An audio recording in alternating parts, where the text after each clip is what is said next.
Hi everyone, Elia here. So I'll be doing something new with this episode, and based on the feedback, I'll be doing more of them, or less of them, I guess we'll see. What I plan to do here is read out part of an essay that I've been preparing that may or may not be released by the time this is released, I'm not entirely sure yet, entitled Lebanon's Lost Communist Future.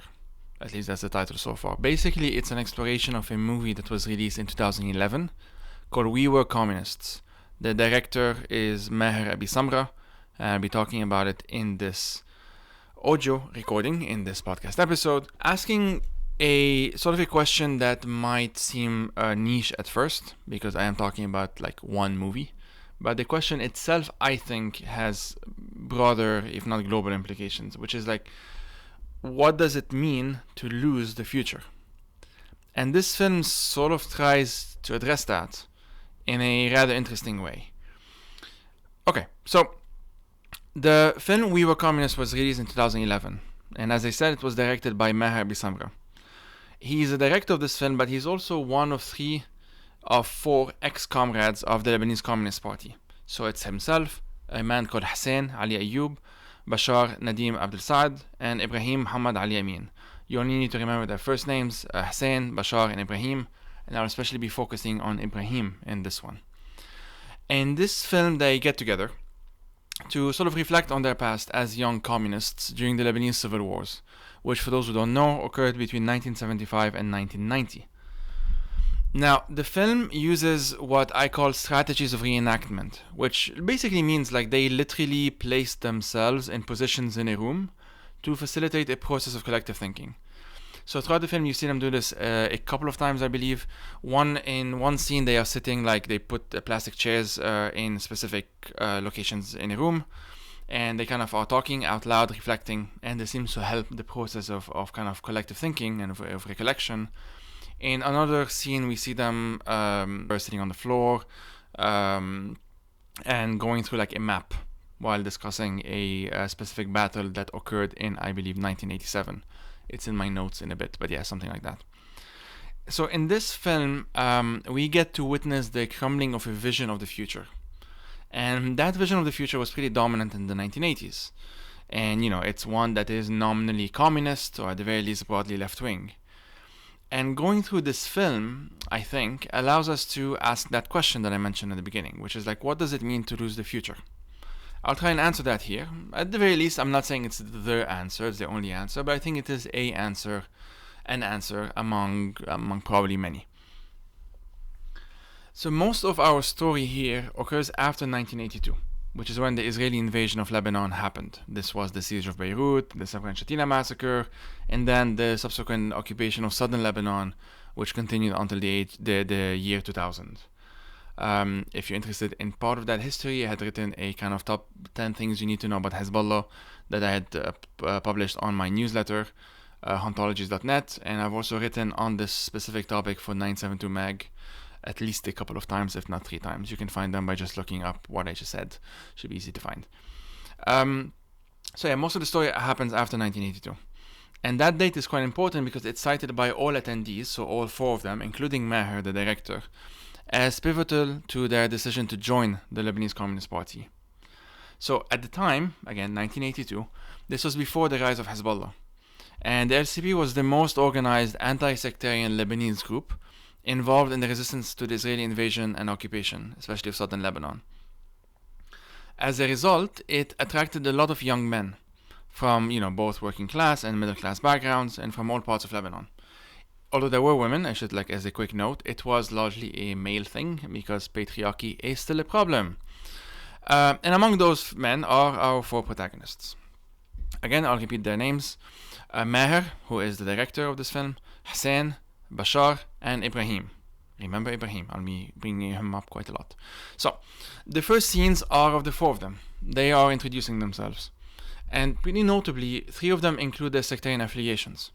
So you've got 2 Shia Muslims and 1 Sunni Muslim. The 4th person actually we find out is Druze only because they actually go to a cemetery where in his hometown, and so that's how we find out that he is Druze. He doesn't actually say it himself. And these affiliations, these sectarian kind of identities, we very soon learn are believed by our very protagonists, by the four of them, to be one of the main reasons behind the Communist Party's decline. So it kind of operated as a sort of sectarian elephant in the room that would end up haunting this explicitly anti-sectarian group of people. So the Lebanese Communist Party, however, did not just resist the Israeli occupation. This is important. They also fought against other Lebanese factions. And these they called the internal wars. الحرب الداخلية or الحروب الداخلية in Arabic. Maher identifies this, the director, identifies this as one of the main reasons behind the party's decline, because it put them in a position of defensiveness. So the party basically was no longer in the business of proposing an alternative visions for the country, which, was one of its strong suits as an alternative to sectarianism, to capitalism, and so on. Here they were saying, we are seculars, we are communists, we have this alternative vision, and it was at least something more or less coherent that people can gravitate towards if this is something that appealed to them. Losing that vision, or losing the fact that they were no longer proposing these alternative visions, weakened them relative to Hezbollah. Because by then, by the mid-80s especially, Hezbollah, became a movement with far better funding and weapons to be used in the resistance against Israel, or at least it was a contributing factor to that relative weakening of the Lebanese Communist Party. Other factors, which again I do discuss in that 10 things you need to know about Hezbollah, include the fact that Hezbollah came after the revolution in Iran, the Islamic theocratic one, meaning that that's where they got access to funding and weapons, whereas the Lebanese Communist Party were getting a lot of their weapons, if not, I'm not entirely sure, I think most of them from the Soviet Union, and I think at some point the Soviet Union, from what I gathered, kind of lost interest, and that probably affected things pretty badly for the Lebanese Communist Party.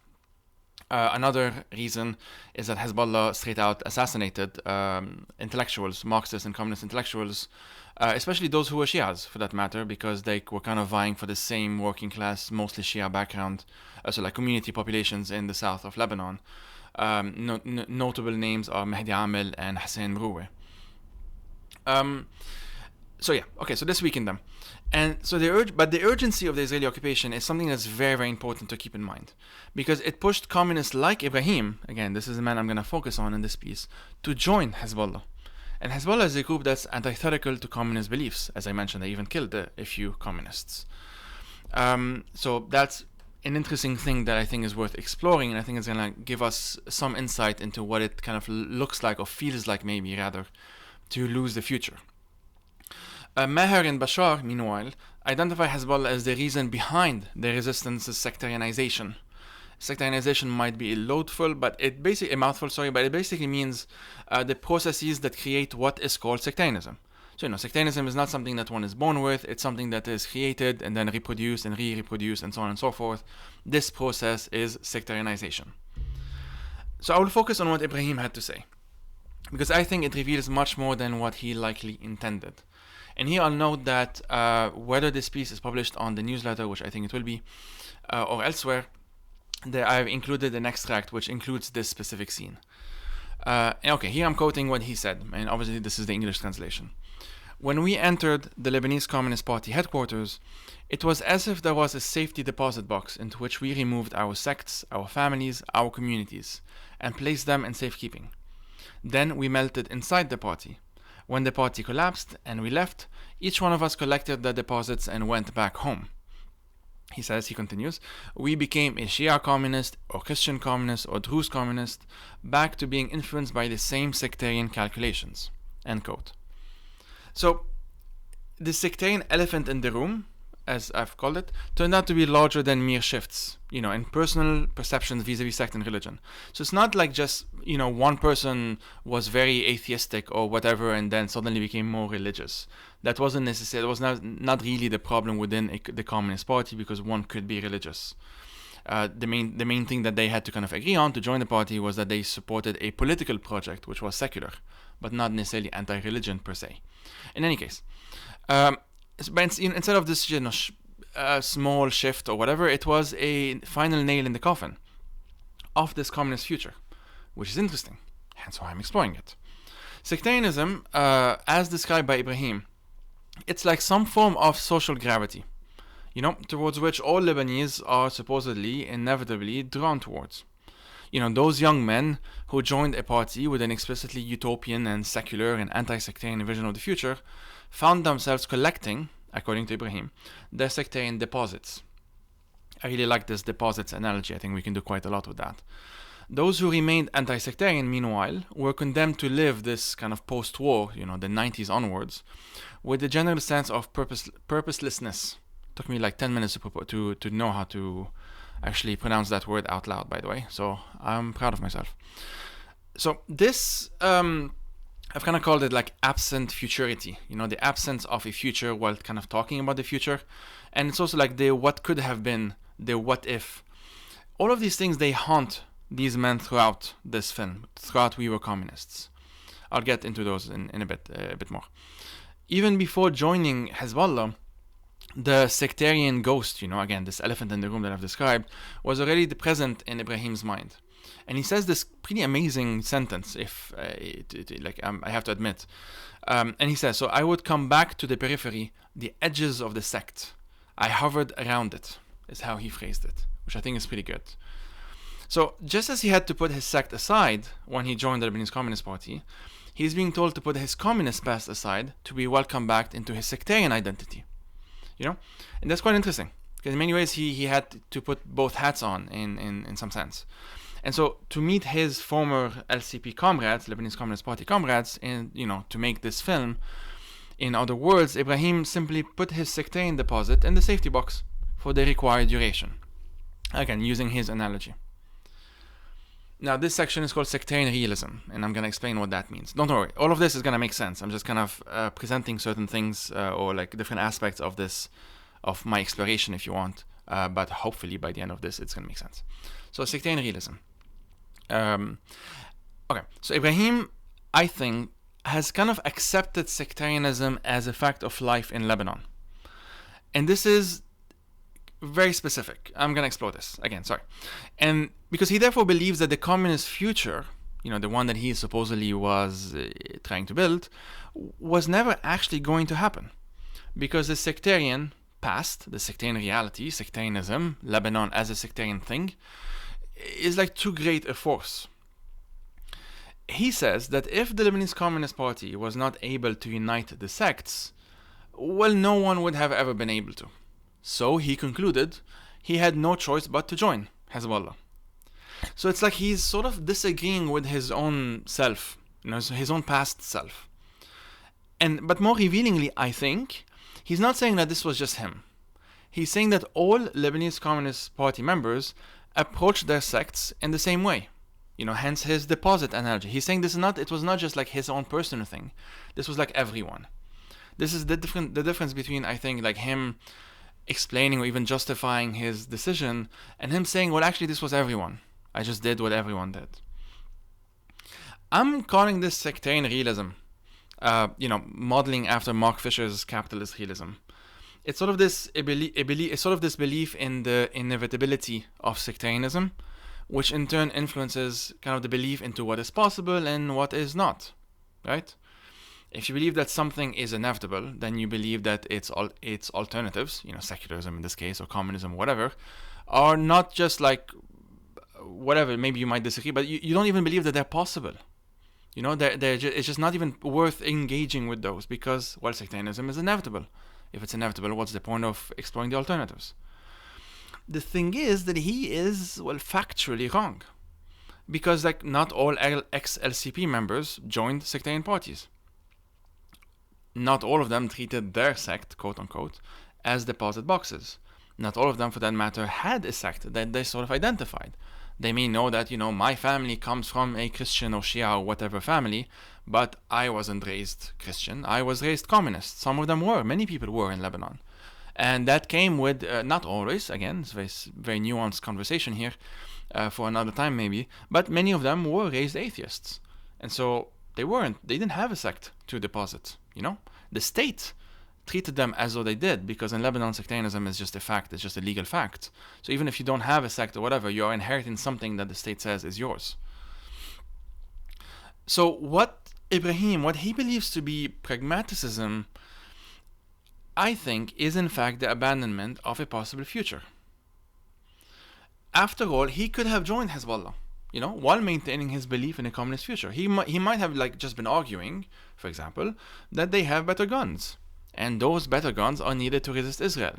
I come from south of Lebanon. There is only one party that can give me the guns to fight this foreign occupier. Well, I have to join the party, so I'm joining the party. That's a pragmatic take in some sense.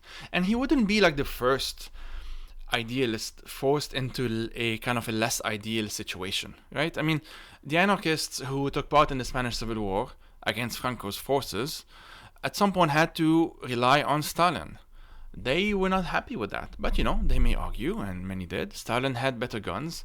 We need better guns to resist Franco. No one else has given us those guns, so we need them. So this is the situation.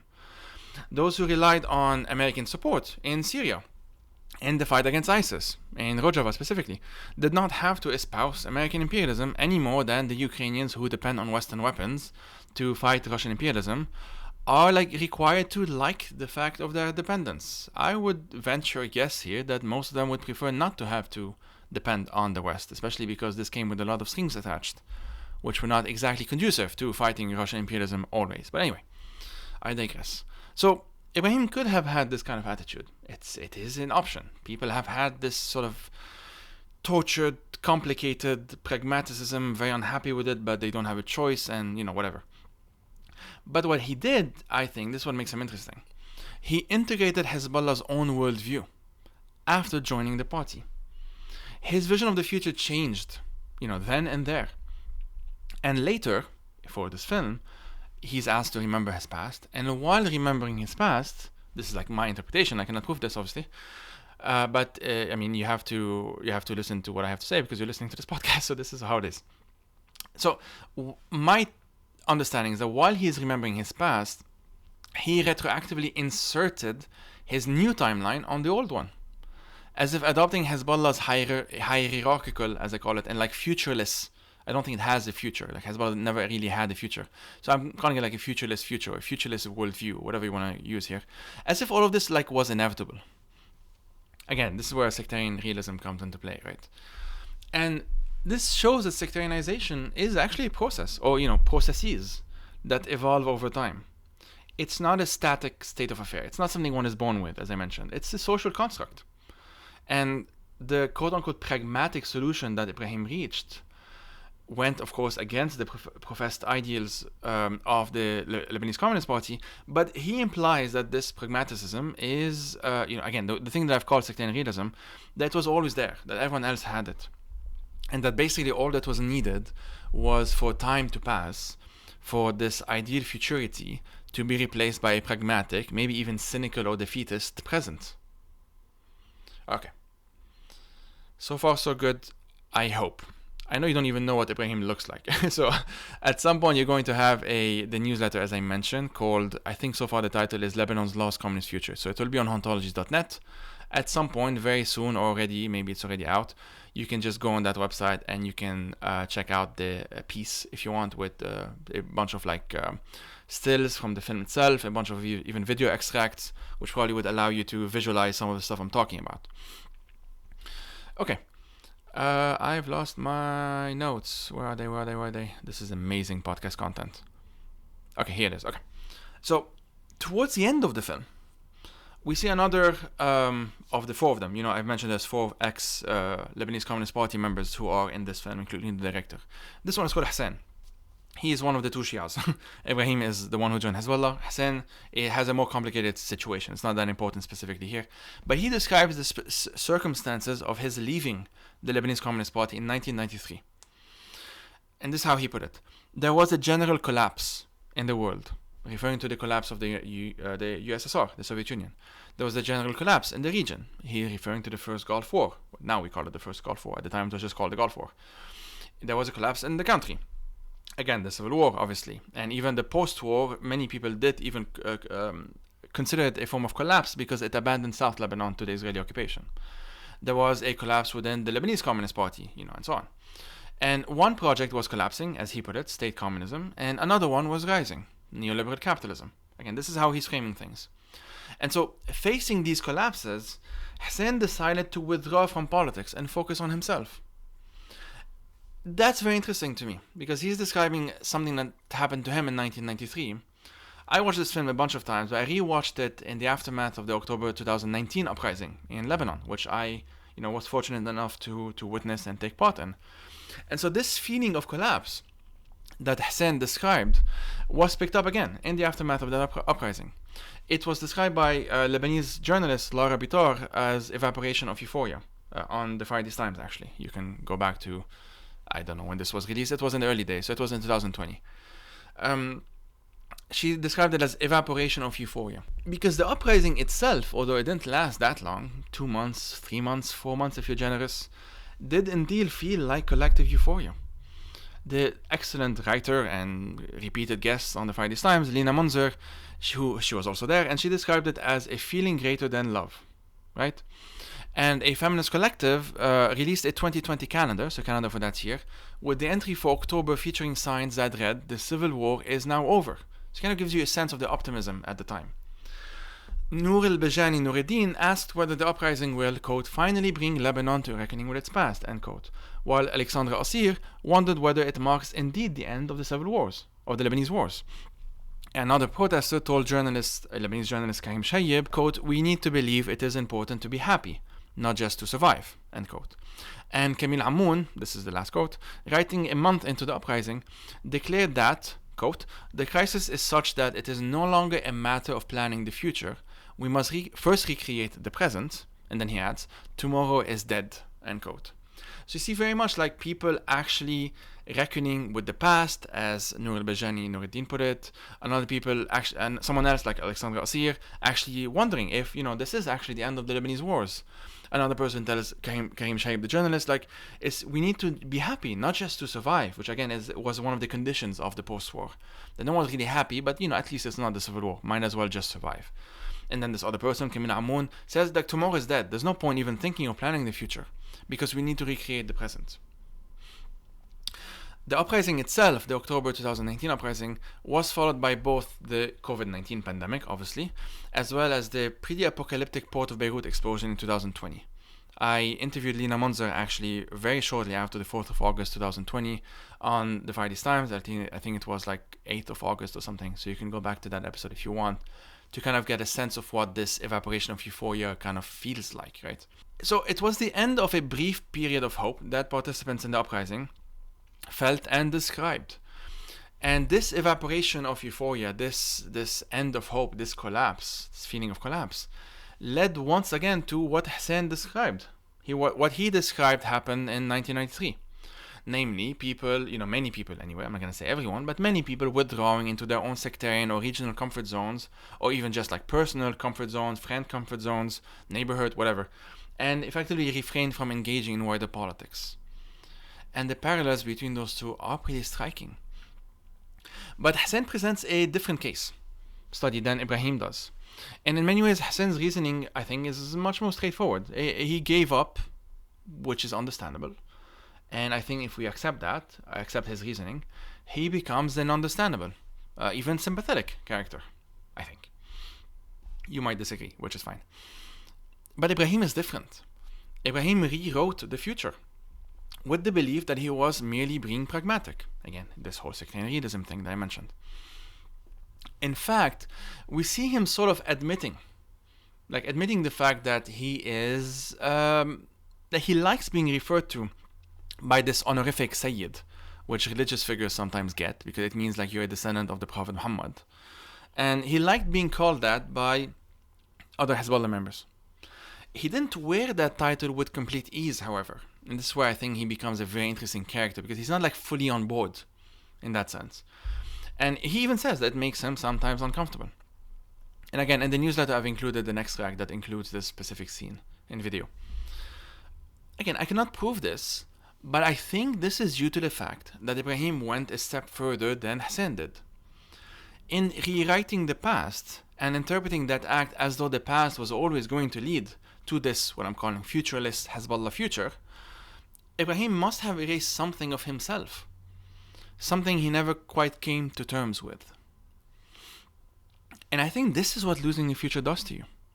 It's not that he had to accept a communist future in order to avoid this conundrum. I'm not even saying the communist future is a good thing or whatever. I'm just saying specifically in his case, he did believe in that, and at some point he didn't. And him stopping to believe in something, that's not the problem, that's not the interesting thing here, but him kind of retroactively saying, or inserting this, if you want, into his past and saying that, well, it was never going to happen. I never actually believed in this. It was always going to be Hezbollah's futureless future, as I've been calling it. Because I think the way he accepted that, it required him to change something fundamental about the way he was approaching the world, right? Because the future was never written. There was never any guarantee that it would end up being the communist one, or Hezbollah's lack of one, or whatever, or anything else. It could have easily been neither. And in many ways it was neither. Because even Hezbollah integrated itself into the Lebanese sectarian system anyway. And that process permanently changed the party, including its, what you might describe objectively as a sort of an idealism. And that idealism is what Ibrahim tells us appealed to him in the first place. So he kind of got the short end of both straws, if you see what I mean. Okay. So as mentioned, We Were Communists, the film, deploys the physical bodies of its participants to encourage a process of collective recollection, or remembering. As a small parenthesis, there is this term remembering, which is kind of interesting, as not, you kind of separate, you put re, then slash, then membering. And the idea is that you're recreating, membering something, you create an object or a thing out of nothing, kind of thing. And so it's a way of like, it's not just this passive thing where you're like sitting and recollecting what happened in the past. Even recollection is interesting, right? Because collecting, you're actually physically bringing them into the present in that sense. So they do this, right? I mentioned like they sit around the table, around the room.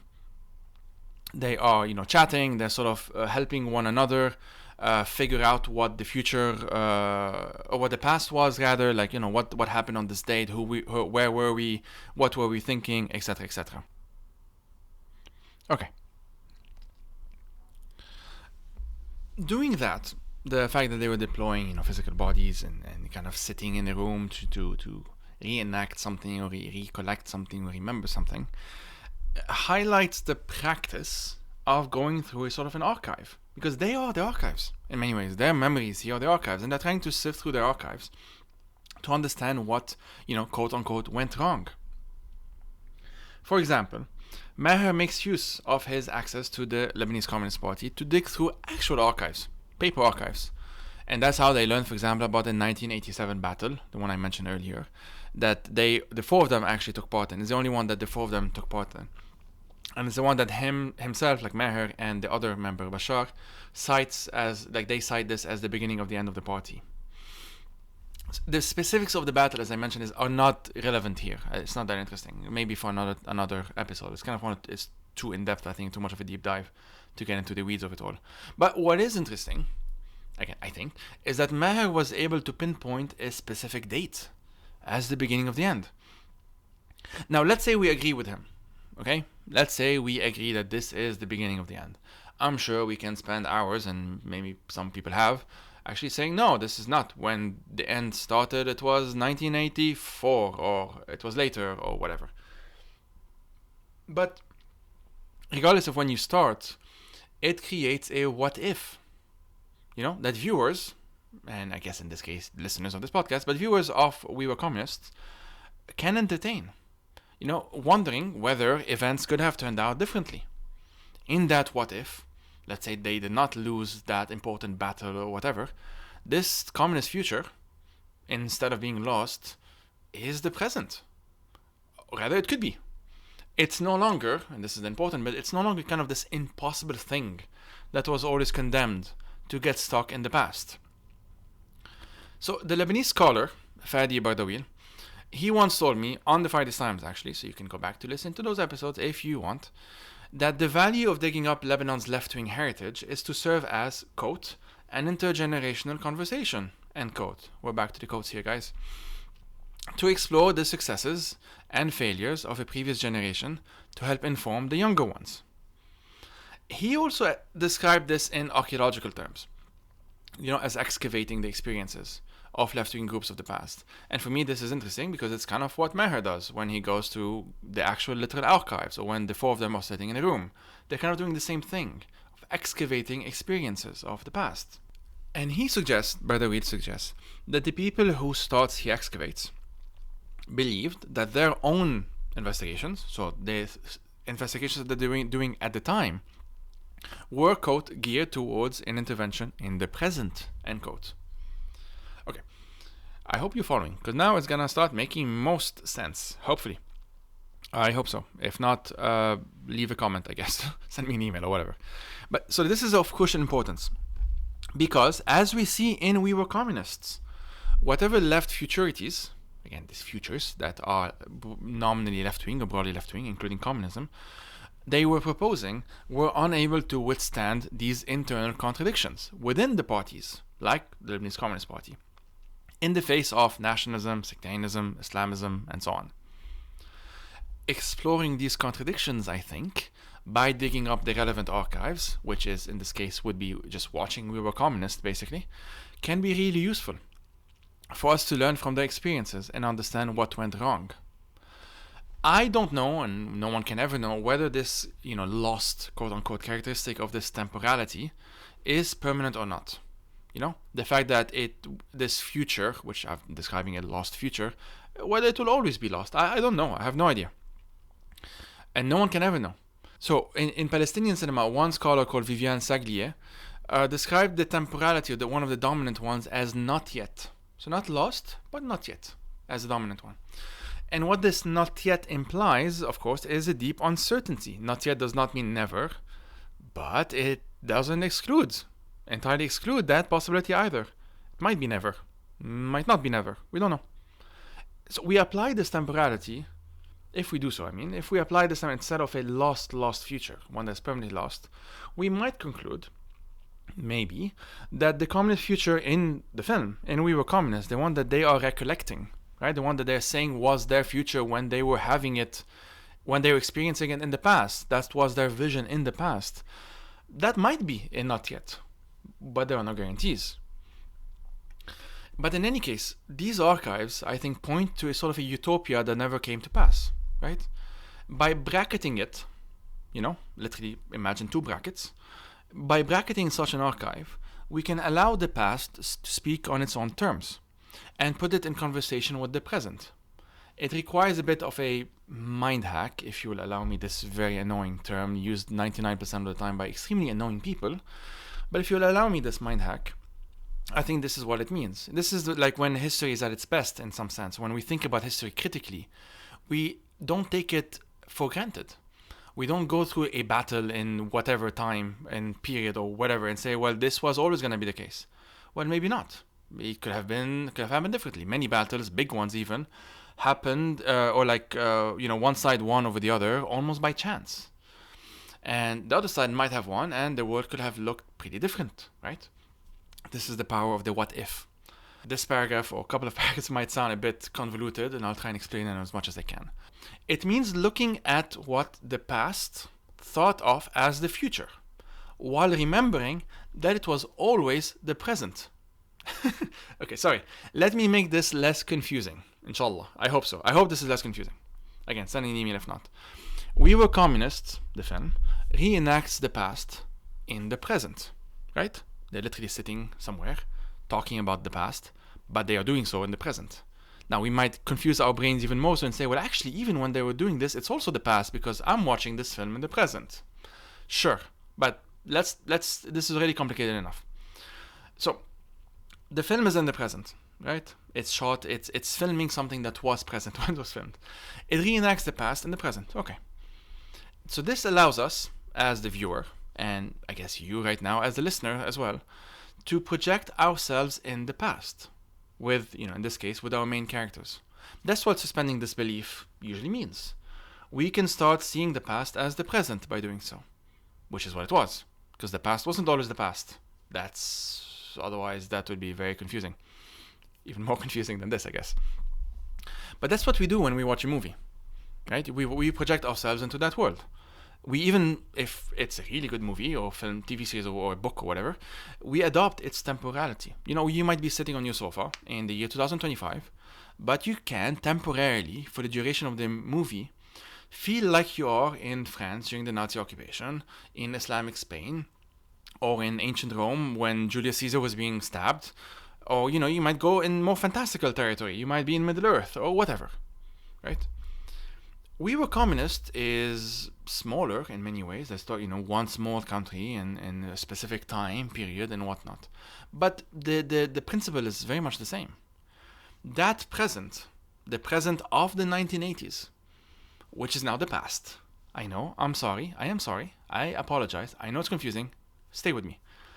This present, the present of the 1980s, that present had the future, and at the time, that future hadn't happened yet.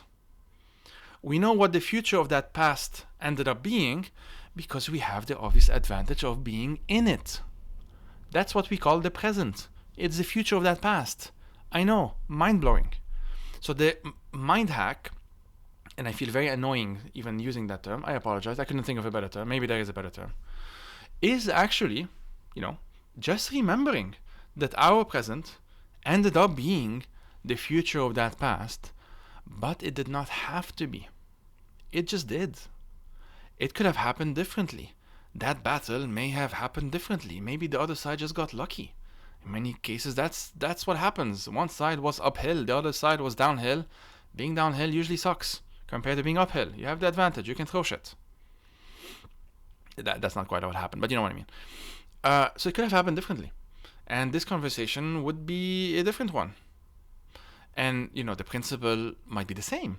But I could be talking, instead of a film called We Were Communists, maybe we do live in a communist present, and there's a film called We Were Hezbollah. Or whatever. And, I could have modified some words here and there. But the idea is still to look at the past on its own terms. So the specifics of that future utopia, the reason why I'm doing this is not to say, you should be communist or whatever. I have lots of issues with all of this. Whatever that means, even. Whatever communist in this context actually means. But the specifics of that future utopia are unknown. But it's hopeful, I think, that it still haunts. That's what haunting means, by the way. Our futureless present. Because the present, if you haven't noticed, it doesn't feel like it has much of a future. It really doesn't feel like it. Most of us who are even optimistic, we can't quite visualize the future. We don't have necessarily a goal of what the future society that we desire, whatever, should look like, or ought to look like, or might look like, So it doesn't require, by the way, like engaging with this entire thing doesn't require that the communist future be even desirable. I, for one, think it would have had its fair shares of flaws. For those who listen to this podcast, this might not shock you, but some of these flaws may have been as fatal as it was for the Soviet Union, particularly its brand of authoritarian state communism.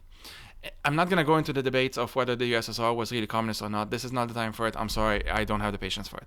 They call themselves that. I'm just going to use that term. But the fact that we can entertain that what if with as much seriousness as we would supposedly deal with our current present moment is what is hopeful. Because it says that our present moment is as uncertain as its various alternatives in these various what ifs. So Ibrahim, in his own way, offers us a valuable lesson. The Lebanese Communist Party's decline was no more inevitable, than Hezbollah's rise was. That is just what happened. We can look at what happened, identify why it happened, and this might allow us to also identify how it could have happened differently. Again, the future is unwritten. It is worth remembering that, especially these days, for some reason that are not worth mentioning. Otherwise, we take the present for granted. And taking the present for granted is kind of bizarre, because it's effectively the same as expecting the present to be endlessly reproduced into the future. And why would anyone conclude that the future would be different, let alone better, if we take the present for granted? And why are we taking the present for granted? It barely takes itself for granted. But that is the fundamental flaw in the realisms of our present, of our times. Whether it be Ibrahim's sectarian realism, as I've been describing it again. I don't know if I've coined this, by the way. If I have, yay. or the much more globally widespread capitalist realism, to which we might add patriarchal realism, which is technically older than capitalist realism, and so on and so forth. If you're in India, or you're Desio in the Indian subcontinent, as it used to be called, whatever, Pakistan and Bangladesh, maybe caste realism is something that affects you. The point is that these are real isms. They are themselves beliefs that take a whole lot of variables as being constant. But they're not constant. They change all the time, for better and for worse. These days, for worse. So the challenge, I think, is accepting that future uncertainty as a given fact of living in the present, while also recognizing that acting in the present with a certain future in mind does impact that future's likelihood. Please don't confuse this with some like The Secret bullshit. There's nothing magical about any of this. Or maybe there is magical in like the Alan Moore sense, but that's not what The Secret talks about. There's nothing supernatural about this. It's simply the logical conclusion reached by accepting that the future is unwritten and unpredictable. There's nothing in the stars that says, for example, that a dictator cannot collapse pretty quickly. Just ask Bashar al-Assad. Still funny how that happened. There is no reason to believe that the world we currently live in or will always be this way. That the specific configuration of, the nation state, which are a few centuries old, or neoliberal capitalism, which is less than that, a few decades old, will continue in the future forever. They may for a short period of time, long period of time, I don't know. But at some point they won't anymore. What comes after that may be worse, I don't know, but could be better, could be the same, could be just as bad. But at the risk of sounding cheesy, again, nothing is permanent, and certainly no human social constructs are. David Graeber was right when he pointed out that, quote, this is the last quote, I think, that the ultimate hidden truth of this world is that it is something that we make. I have butchered it. The ultimate hidden truth of this world is that it is something that we make and could just as easily make differently, end quote. He was a good writer. Nice guy as well, by the way. I knew him briefly in London. Story for another time. But anyway, definitely someone to read. So Ibrahim, our buddy, was mistaken in concluding that this world could not be made differently.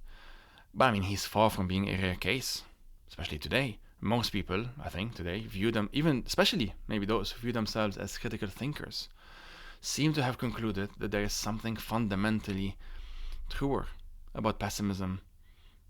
Technically, I would actually describe it as cynicism, than about optimism. And I disagree with that. And because to be a pessimist for me, again using that definition of it requires a sort of a circular reasoning. And it also requires to misunderstand what optimism is in this context.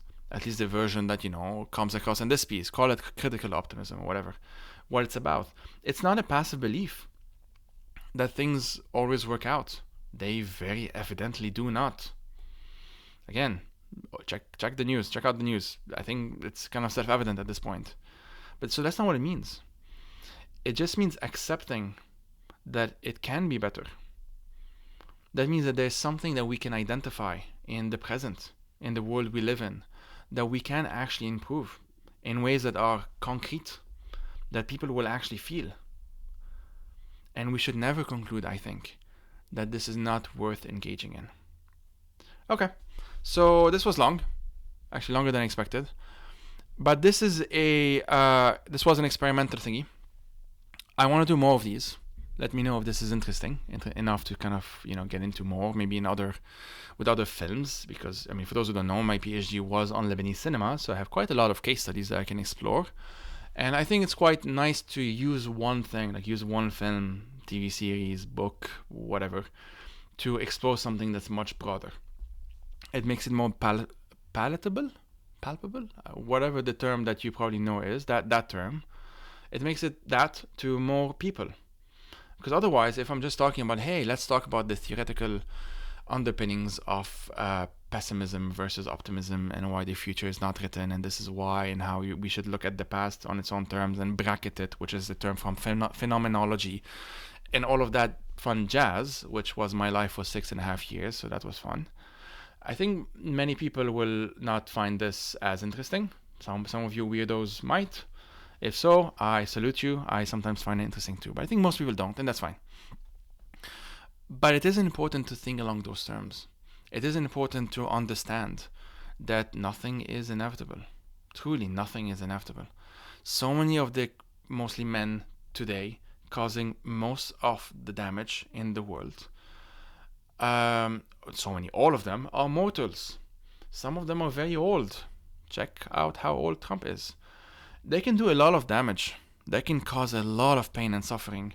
They will kill people. Some people will die as a direct result of their policies. There is no doubt about this, and no one should confuse optimism necessarily with downplaying this. And maybe the term isn't optimism. Maybe it's just hope as discipline, which is something obviously we've talked about on this podcast, including in a recent episode with, not this podcast, the Friday Times, whatever, which might be this podcast. I actually haven't decided whether this will be only on the Friday Times or also on Hauntologies, the podcast, but whatever. For now, it's going to be both, probably. An episode of the Friday Times with Margaret Killjoy, a recent one, right after the elections in the US. So you can check that out if you want. But yeah. Okay. So you're listening to this. Thank you for coming, for tagging along for 45, 50, I don't know how long it's been, minutes. If you support this content, this audio thingy, this podcast, please head out to patreon.com/fromtheperiphery to support not just this one, but all of the other podcasts, such as The Amazing Politically Depressed, Keep This Between Us, the upcoming Khida, the upcoming The Inconvenient Revolution, which I am producing with Leila Al-Shami, who is also one of the co-hosts of the Friday Times, Obscuristan, the Mutual Aid podcast, and honestly, many more to come. Many miniseries, many not miniseries, zines when we manage to do those, and so on and so forth. We're trying our best to get to a point where this is financially sustainable. Because, again, check the news. Things are not amazing, so we're trying to make that happen for us. If you do have spare money, if you don't have to immediately donate this to something that's more important than a podcast, which I understand is often the case, please consider supporting From the Periphery, of which this podcast is a part of. You don't have to say off twice. On patreon.com/fromtheperiphery. If you want to read my newsletter, it's on hauntologies.net. It is mostly free. I sometimes put paid stuff that are like maybe more personal content and maybe longer form essays and so on, to also encourage folks to donate over there. That's like my private initiative, so it's different from the Patreon one. But if you're listening to this, thank you for supporting us or considering to support us, or share to your friends and families and enemies and whatever, grandma. Please leave a review on wherever you listen to podcasts if this is an option that's available. Check out our YouTube channel, where Ayman has either already released or will release by the time this comes out a new video essay called Where Are the Arabs? Check that out. His first one was called Zionism from the Standpoint of Its Victims. Check that one out as well. And yeah, we're going to do more things like this, guys. So... and before I forget, so We Were Communists will very likely be part of an upcoming film club that we are slowly preparing, so that we can get even more in depth than this already long conversation. Monologue, not quite a conversation, unless I'm talking to myself, which sometimes I am, which is fine. So yeah, if you wanna check that out, it's on the same Patreon, patreon.com/fromtheperiphery. There will be a Zoom link thingy, and people can join, and we watch the film together, or parts of it maybe, and you get the link beforehand, and we'll figure out the details. But I think that would be quite fun, quite exciting, and I would love to turn this extremely long PhD that I spent too much of my life doing into something productive for our lovely, lovely listeners. Thank you for listening, and take care, and no pasaran, and be nice to one another, join a union, be nice to your neighbor, and other nice things. Thanks for listening. Jesus Christ. Thanks for listening, everyone. Take care.